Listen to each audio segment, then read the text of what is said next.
How to build trust with the consumer.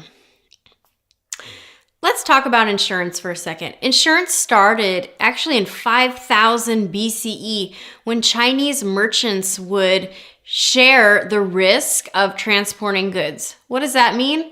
That means if 3 different vendors had goods to transport, those goods from those different vendors would be transported among different ships. So if a ship went down, not everyone would lose their goods. And of course, this wasn't really a formal program, but it was just relationships based on trust because everybody wanted to transport their goods and they wanted to make sure that they didn't take such a risk of putting everything on one ship.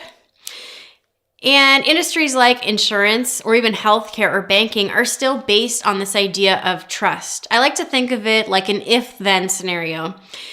If I give you money every month like a subscription model, I trust that later when something goes wrong, you'll take care of me.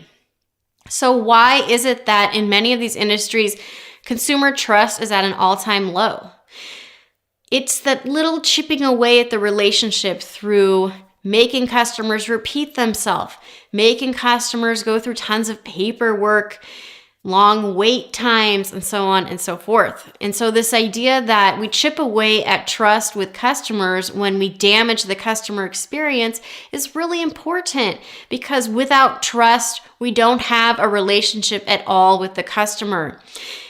I think what's going on is we process so many customers that we just can't handle the sheer volume, and we create operational efficiencies, which are sort of the antithesis of creating a personalized customer experience where the customer really feels like they're not a number, but rather a person.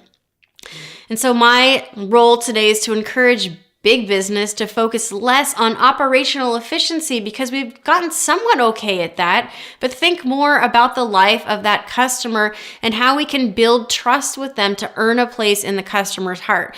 Because I'm telling you this, new entrants to your industry and your market are using customer experience to differentiate. They see the things that customers can't stand about these common universal experiences like insurance and healthcare and banking. And they're just saying, well, why not? Why can't things be different? That's all for this episode of Blake's Take, helping you to build trust every day with your customers. And until next time, thank you for watching.